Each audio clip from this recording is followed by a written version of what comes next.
How do you cut stone with laser-like precision using tools that shouldn't exist yet? More troubling still, why do some of Bolivia's most advanced ancient structures predate the civilizations we credit with building them? I've spent 3 decades walking through ruins, and I'll be honest, Bolivia haunts me. The Altiplano, that vast, wind-scrubbed plateau between the Andean peaks, holds secrets that make archaeologists lower their voices, not because they're hiding anything, but because what they've found here challenges timelines we've accepted for generations. These aren't mysteries born from missing evidence. They're mysteries that exist because of what we can measure, what we can prove, and what those measurements refuse to explain. At 13,000 feet above sea level, where the air thins and the horizon stretches impossibly far, ancient builders created things that modern engineers struggle to replicate. Stones cut to tolerances of a fraction of a millimeter, blocks weighing over 100 tons moved across distances that should have been impassable, architectural knowledge that appears fully formed with no evidence of earlier, cruder attempts. The altitude makes your head swim. The ruins make you question what you thought you knew about human history. Today we're traveling to 4 sites across Bolivia where the past refuses to stay quietly buried. What we'll find won't offer comfortable answers, but I promise you'll never look at ancient civilizations quite the same way again. Stand in the middle of Puma Punku just after sunrise.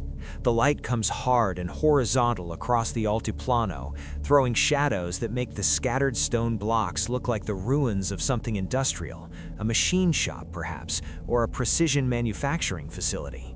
Which is exactly the problem. This place is roughly 1,400 years old, possibly older. It shouldn't look like this. The site sits about 40 miles west of La Paz, near the southern shore of Lake Titicaca.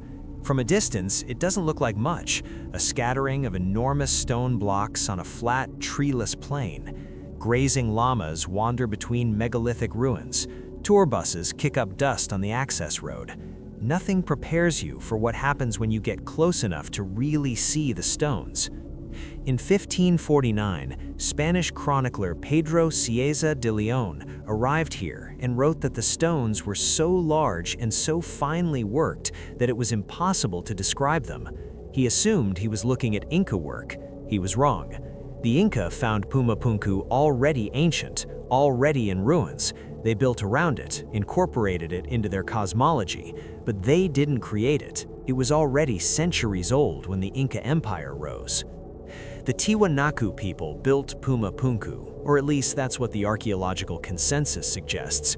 The Tiwanaku civilization flourished from roughly 300 to 1000 CE, though recent evidence pushes some dates earlier. They controlled a vast territory centered on Lake Titicaca, developing sophisticated agriculture, creating complex social hierarchies, and building monuments that still stand today. Puma Punku was part of a larger ceremonial complex that included temples, pyramids, and raised platforms. But here's what keeps me awake. The precision came first. Usually, civilizations develop skills gradually. You see crude early attempts, then steady refinement over centuries. At Puma Punku, the most advanced stonework appears at the earliest levels. The precision doesn't evolve, it's simply there, fully realized, as if the builders already possess knowledge that should have taken generations to develop. Walk up to one of the famous H blocks. These are massive andesite stones, each weighing several tons, carved into complex 3-dimensional shapes with multiple precise angles. Run your hand along the edges. Where they haven't been damaged by weathering or human interference, the cuts are sharper than seems possible for stone. The surfaces meet at perfect right angles. The internal corners are crisp and clean.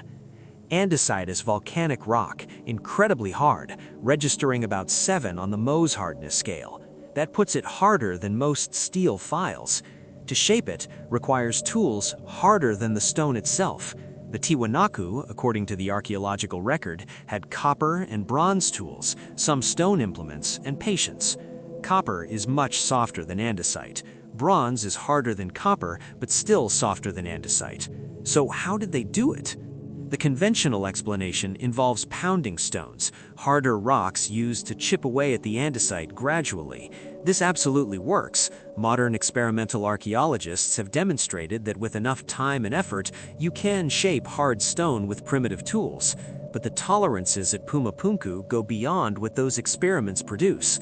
We're talking about surfaces flat to within a fraction of a millimeter across spans of several feet. We're talking about internal angles that appear to be exactly 90 degrees. We're talking about complex interlocking systems where stones fit together with almost no visible gaps. I watched a master stonemason examine these blocks once. He used precision instruments, measured carefully, then stood back and shook his head. "I could replicate this," he said, "but I'd need machine tools, diamond-tipped saws, laser levels, computer-aided design. Even then, it would take months per stone." He paused, looking at the dozens of precision-cut blocks scattered across the site. How many lifetimes did this take? That's one mystery. The other is even stranger. In 2001, researchers using ground-penetrating radar and magnetic field measurements discovered that Puma Punku wasn't built where it now sits, or rather it was built on a platform, and that platform collapsed or was destroyed. The massive stones we see scattered on the surface were once assembled into a structure. Something catastrophic happened, possibly an earthquake, possibly flooding, possibly both, and the temple literally fell apart. But here's the thing that troubles researchers.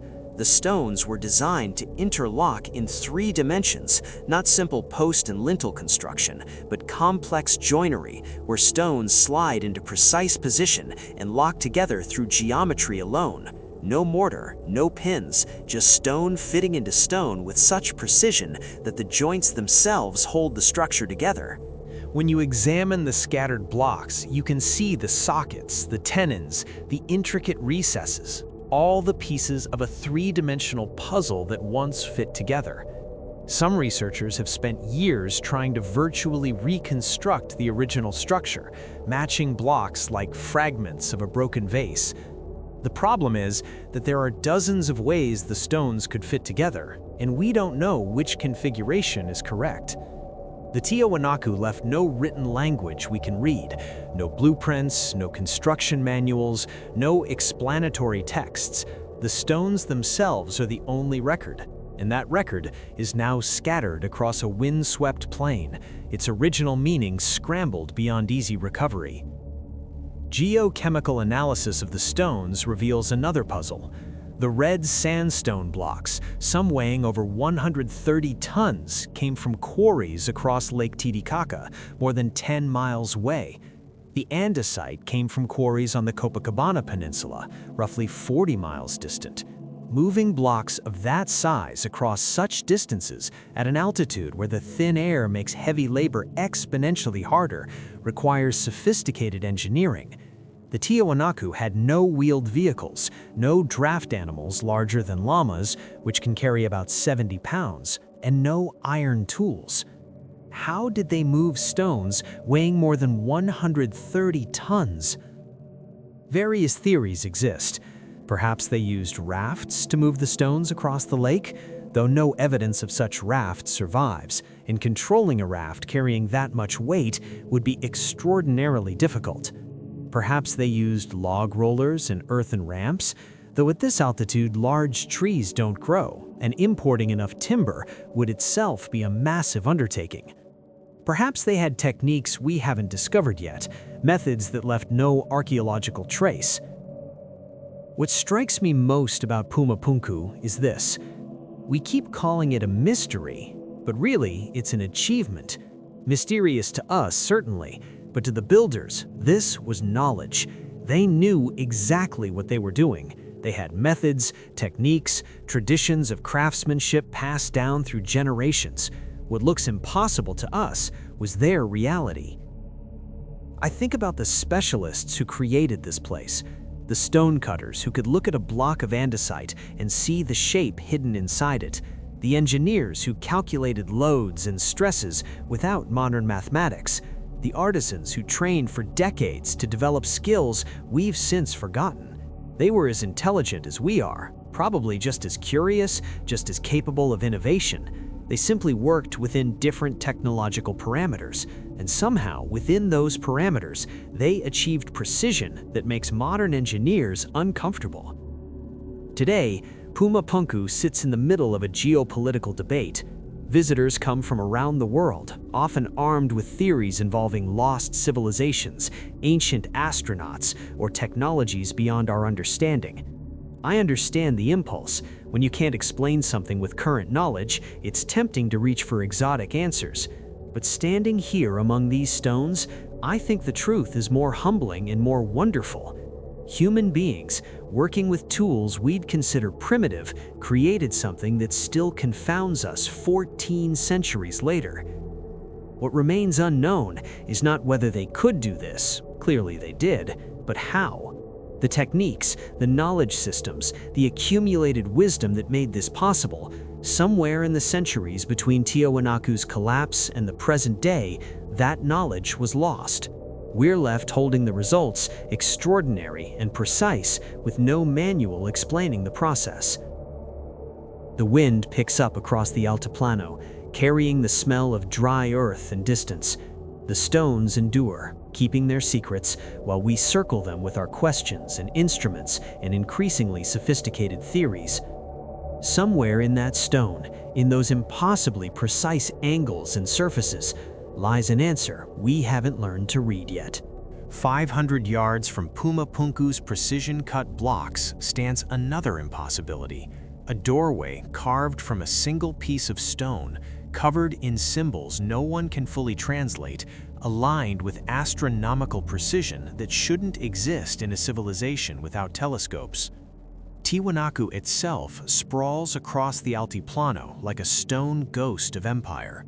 At its height, between 500 and 900 CE, this was the center of a civilization that controlled territories from the Pacific coast to the Amazon basin. The city may have housed 40,000 people, possibly more. Monumental architecture rose from the plain: the Akapana Pyramid, a massive 7-tiered structure, the semi-subterranean temple with its hundreds of carved stone faces, raised platforms and plazas that suggested sophisticated urban planning. But the Gateway of the Sun stands apart. It's smaller than you expect from the photographs, about 10 feet tall, 13 feet wide, carved from a single block of andesite, weighing approximately 10 tons. When archaeologist Wendell Bennett found it in 1903, it was lying face down in the mud, broken across the middle. Someone, possibly in the 19th century, had dynamited it. Whether this was attempted theft, casual vandalism, or misguided archaeology is unclear. By the time serious excavation began, the gateway had been roughly reassembled and placed upright, though not necessarily in its original location. Stand in front of it now, and your eye immediately goes to the central figure carved in relief at the top, a frontal human form, arms outstretched, holding staffs, surrounded by radiating lines. Researchers call this the staff god, and variations of this figure appear throughout Tiwanaku iconography. The figure's face is geometric, almost mask-like, with large circular eyes and a rectangular mouth. Tears stream from the eyes, though whether they represent water, rain, or something else entirely remains debated. Surrounding the central figure are 48 smaller figures arranged in 3 rows. 32 have human bodies with bird heads, 16 have human bodies with condor heads. All face the central deity, all appear to be running or moving toward it.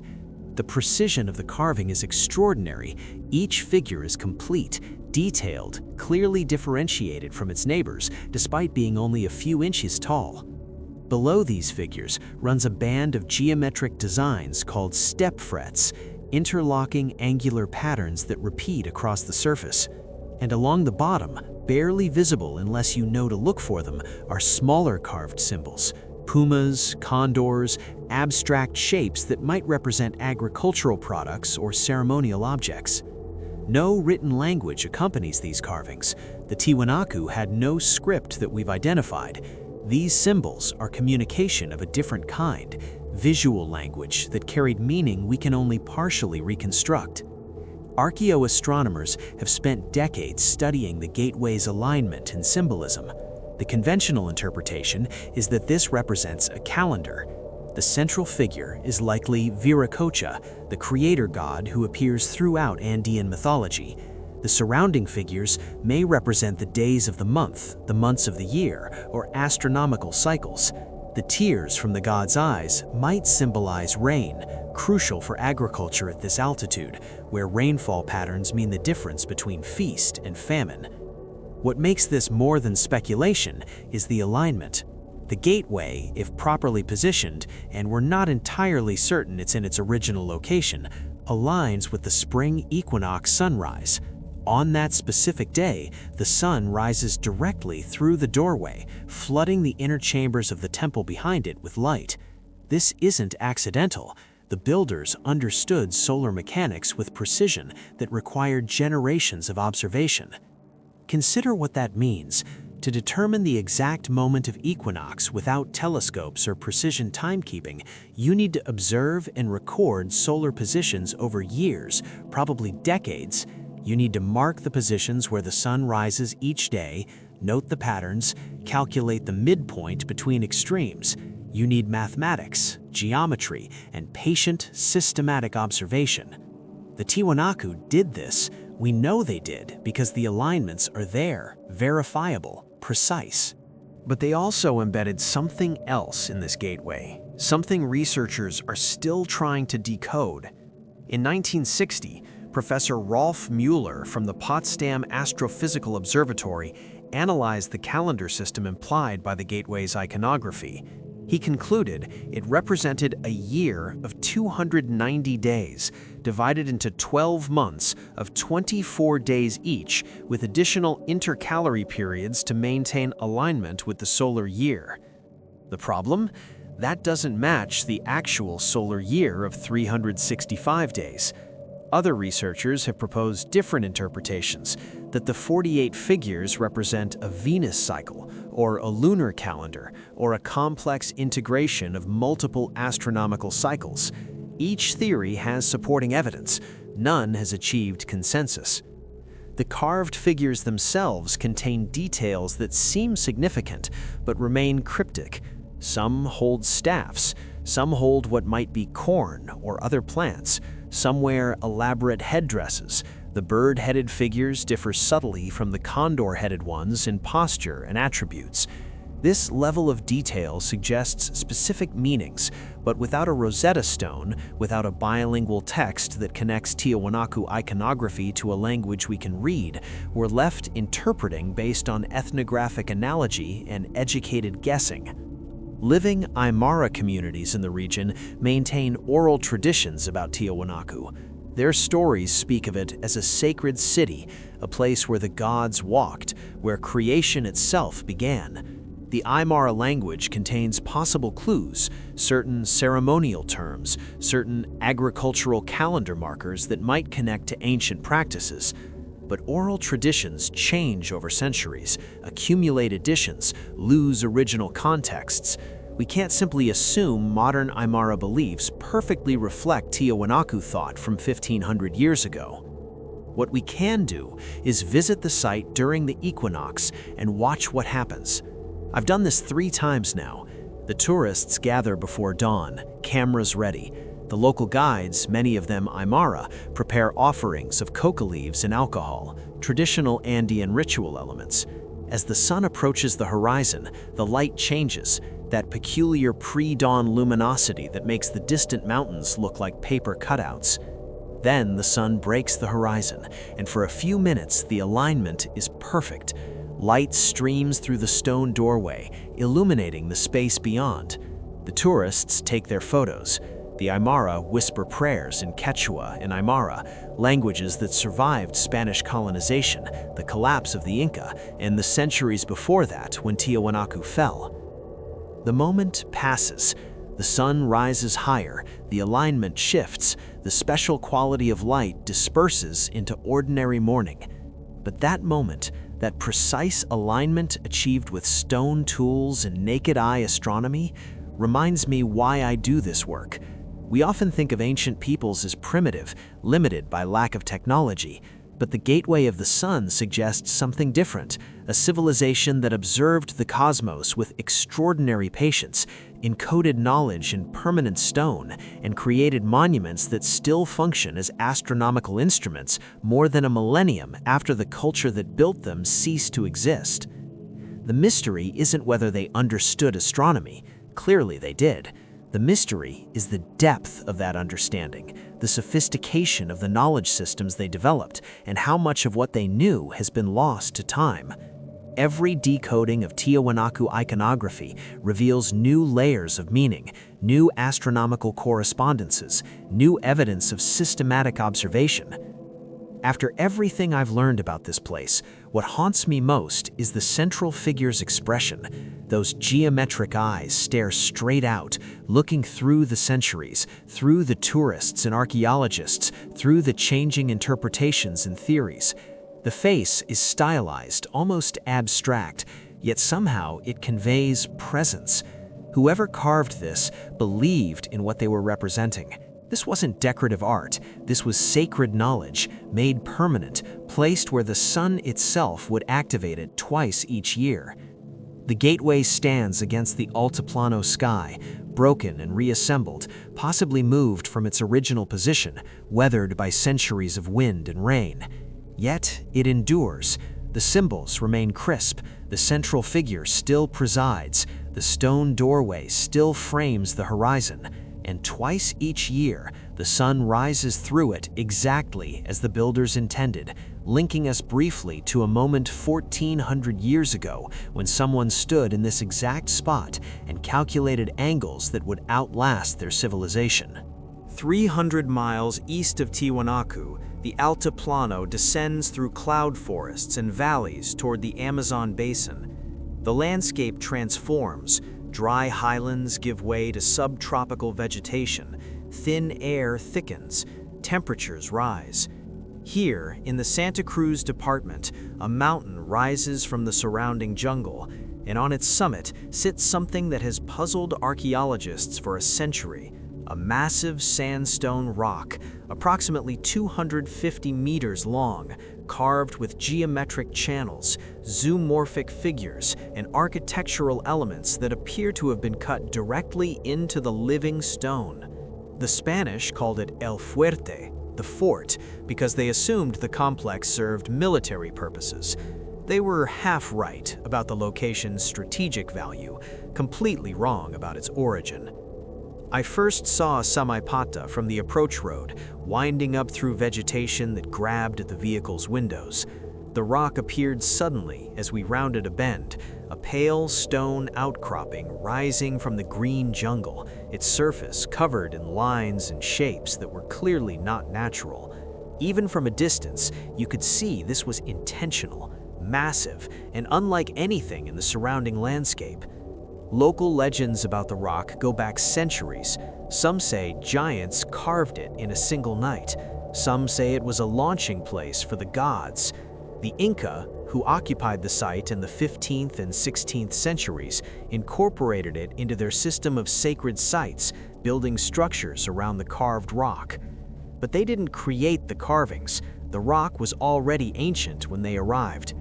The earliest carvings likely date to the Chane or Mojocoya cultures, somewhere between 300 and 1400 CE, though precise dating is difficult because you can't radiocarbon date stone carvings themselves, only the context around them.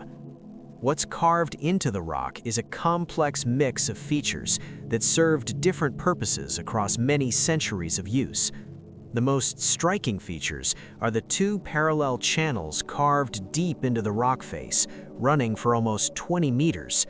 Each channel is about a meter wide and carved with remarkable precision given the material. Sandstone is relatively soft, but controlling the depth and angle over such a distance requires planning and skill. The channels end in circular depressions carved into the stone. Next to these are smaller channels, geometric shapes, right angles, and what appears to be a system of seats or niches cut into the rock. Some researchers interpret these as part of a ceremonial complex, possibly involving ritual washing or libation offerings. The channels might have carried water or chicha, corn beer, during ceremonies. The seats might have been for priests or dignitaries observing rituals. But the most enigmatic carvings are the zoomorphic figures. On the eastern end of the rock, large geometric shapes suggest felines, possibly pumas or jaguars.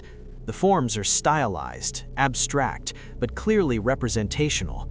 Multiple cultures throughout the Andes and Amazonian lowlands venerated these predators.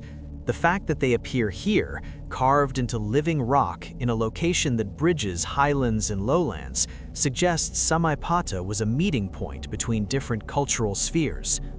There's also what researchers call the snake, a long, winding relief carving that some interpret as a serpent, others as an abstract representation of water or a river. The interpretation matters because it suggests either totemic religious symbolism or more practical hydraulic planning. The complexity increases when you examine the entire site. The carved rock is only one element. Around it, the Inca built rectangular structures, ceremonial platforms, in a residential complex. Archaeologists have identified at least 3 distinct construction phases: pre-Inca indigenous, Inca imperial, and Spanish colonial. Each culture used the site differently, added their own structures, reinterpreted the existing carvings according to their own cosmology. Spanish chroniclers who visited in the 16th century left confused accounts. They saw Inca buildings, assumed the Inca had made everything, and incorporated the site into their narratives of conquest. Only in the early 20th century did serious archaeological investigation begin. Excavations in the 1970s and 1990s revealed that the site was far older than the Inca period. Pottery shards from various cultural periods showed continuous use extending back over a millennium. The rock carvings showed different weathering patterns, suggesting they weren't all made at once, but accumulated over centuries as different groups added to the sacred site. What puzzles researchers is the purpose of the massive parallel channels. If they're ceremonial, what kind of ritual requires such extensive rock carving? If they're functional, for water management or agricultural purposes, why are they accompanied by feline carvings and geometric symbols that clearly have ritual significance? The only comparable sites are scattered throughout the Andes and eastern slopes. Other examples of carved living rock, though none quite as extensive as Samaipata. At each site, the interpretation is contested. Are these astronomical observation platforms, ritual spaces, territorial markers, interfaces between the human and the divine realms? Living communities near Samaipata maintain fragmentary traditions about the rock. Some elders speak of it as a place where earth energy concentrates, where communication with ancestral spirits is possible. Modern Quechua and Guarani communities still visit the site for ceremonies, maintaining continuity with pre-Columbian practices, even as the original meanings have shifted and transformed. What strikes me, standing on that carved rock, yes, you can walk on it, though erosion from foot traffic is an increasing concern, is the ambition required to conceive this project. Someone looked at a mountain, saw a massive sandstone outcropping, and decided to transform it into something sacred and functional. They marshaled labor, organized specialists, maintained the project across what must have been years, probably generations. The physical effort alone staggers the imagination.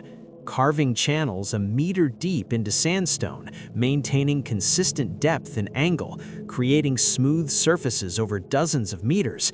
This requires not just muscle, but systematic planning, constant quality control, and probably specialized knowledge about stone properties and tool maintenance.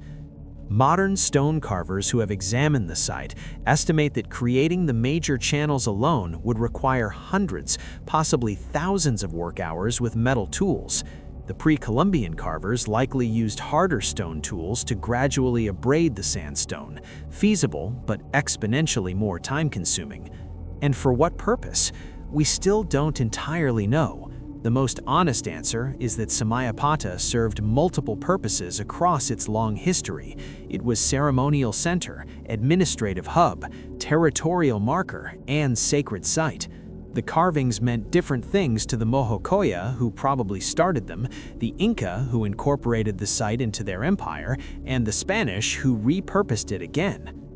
UNESCO designated El Fuerte de Samaipata a World Heritage Site in 1998, recognizing its unique character and archaeological significance. Conservation efforts now work to slow erosion, document the carvings in detail before they degrade further, and understand the site's role in pre-Columbian cultural networks. What lingers with me days after leaving that carved mountain is the sheer ambition of it. We build monuments today with cranes and computers and engineering software. They build monuments with stone tools and human labor and knowledge systems we've only partially reconstructed. The fact that their monument endures, still magnificent, still mysterious, still capable of inspiring awe, that says something profound about human capability that transcends technology. The channels cut through sandstone under the subtropical sun, holding rainwater briefly after storms, then drying to pale stone again.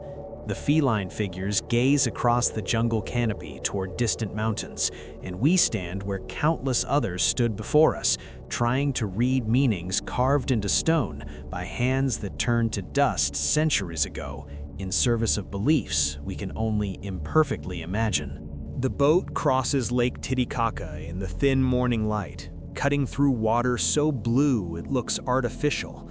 At 12,500 feet above sea level, this is the highest navigable lake in the world, a body of water so vast it creates its own weather, so deep it stays cold year-round, so sacred that every Andean culture has woven it into their creation myths.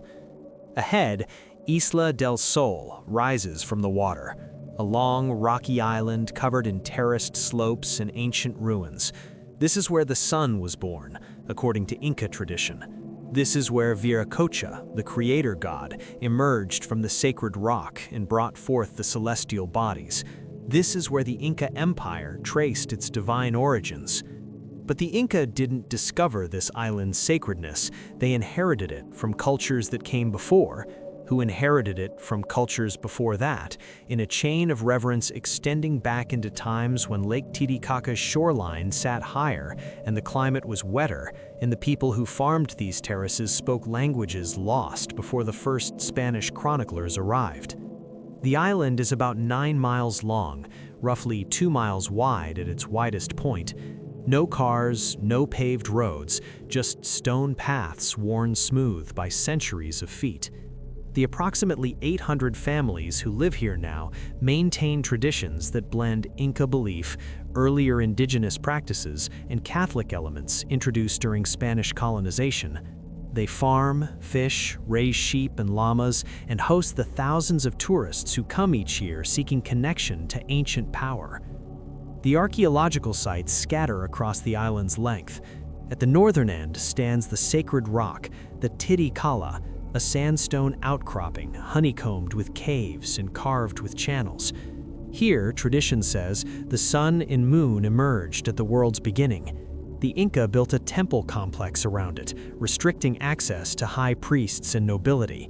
Spanish chroniclers described gold and silver offerings so abundant they filled rooms. All of that was looted, melted down, shipped to Spain centuries ago. What remains is stone. Foundations of temples, sections of the sacred walkway that connected ceremonial sites, agricultural terraces that climb the hillsides in precise horizontal lines, and, most intriguingly, a structure called the Pilco Kaina, a 2-story building with multiple doorways, window niches, and architectural sophistication that marks it as elite construction. The Pilco Kaina sits on the island's eastern shore, looking out across the lake toward the Cordillera Real mountain range. When archaeologists excavated it in the early 20th century, they found Inca imperial-style stonework, the tightly fitted polygonal blocks characteristic of Cusco's finest architecture. But they also found something else, foundation stones that predated the Inca structure, evidence that this site had been built upon, rebuilt, and modified across many centuries. Radiocarbon dating of organic materials from various excavation layers suggests human presence on Isla del Sol extending back at least 2,000 years. The earliest inhabitants left little besides pottery fragments and simple stone tools. But by the Tiwanaku period, roughly contemporary with their great temples on the mainland, the island had become a significant ceremonial center. Why? What makes this particular island so sacred?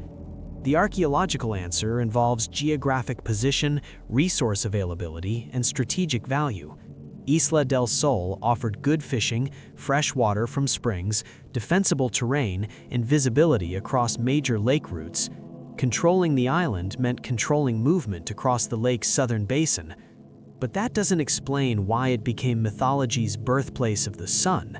For that, you need to understand the Andean worldview, where landscape itself is alive, where mountains are beings, where certain places concentrate divine power. Lake Titicaca was, and for many still is, the navel of the world, the point where creation began.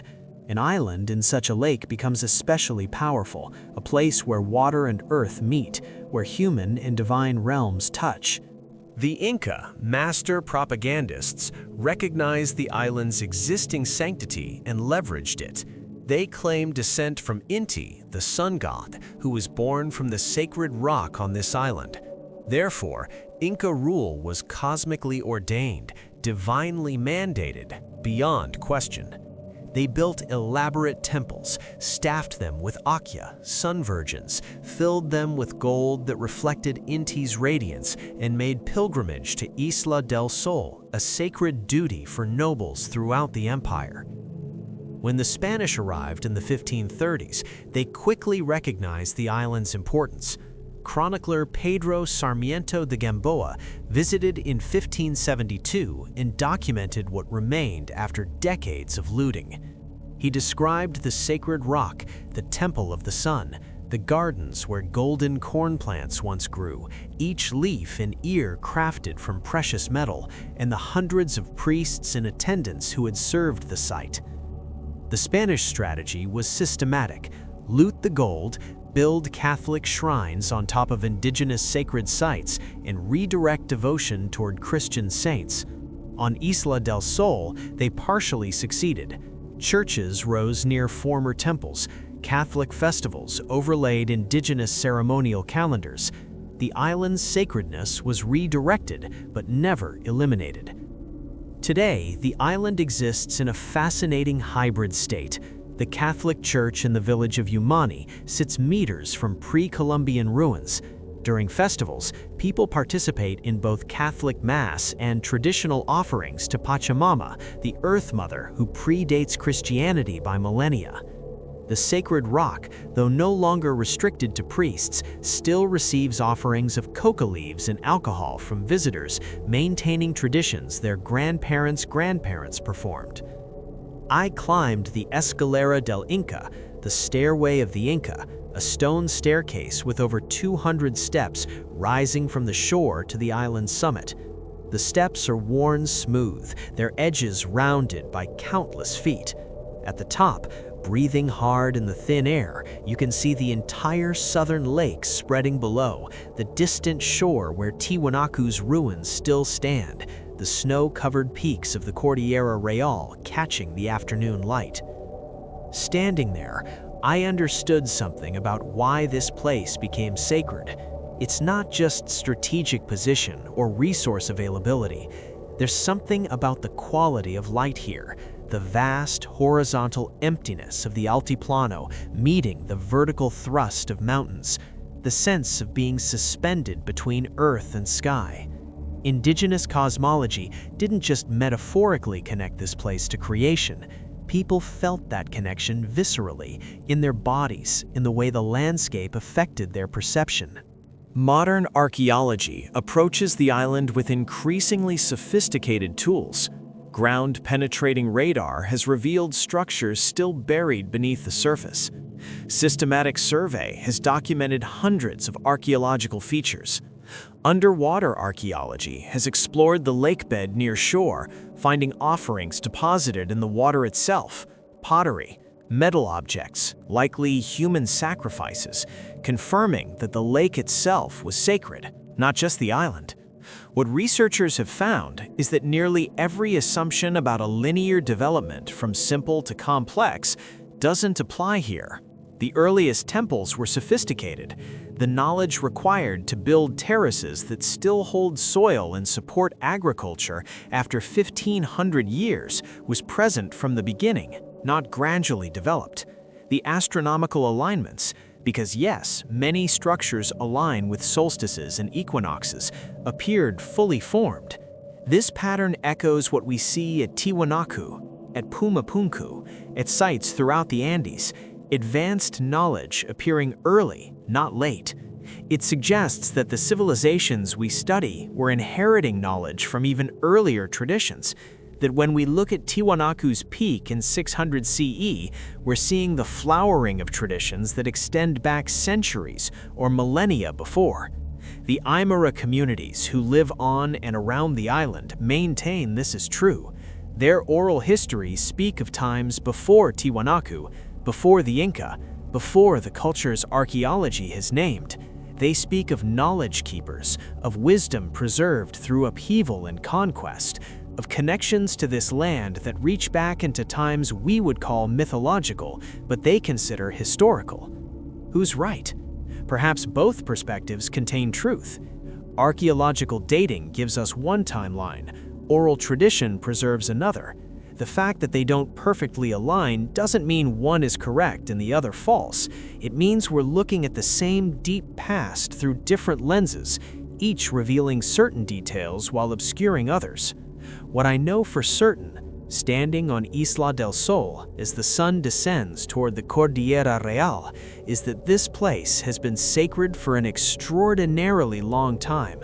People have come here with questions and offerings and prayers for longer than our written records extend. The sacred rock has witnessed sunrise and sunset for centuries beyond counting. The lake has received offerings from hands that spoke languages we can no longer name. The mystery isn't whether this place mattered to ancient peoples. Clearly it did. The mystery is the depth of knowledge they possessed about astronomy, agriculture, stoneworking, and the 1,000 other skills required to build what they built. The mystery is how much of that knowledge survived through the collapse of Tiwanaku, the rise and fall of the Inca, and the catastrophe of European contact. The mystery is what still survives, encoded in traditions, in landscape, in the orientation of stones toward the solstice sun. As the boat carries me back across the darkening water toward the mainland, the island recedes, becoming a dark silhouette against the last light. But something about that place stays with you. Maybe it's the accumulated weight of all those centuries of human presence, all those prayers and offerings, and moments of wonder at the sun breaking the horizon over sacred water. Or maybe the Inca were right, and something about that island genuinely concentrates power, makes the boundary between ordinary and sacred thinner than elsewhere. Either way, the island keeps its secrets, shares just enough to fascinate and frustrate researchers, and continues being what it has always been, sacred ground in the middle of sacred water, where the sun was born and mysteries remain alive.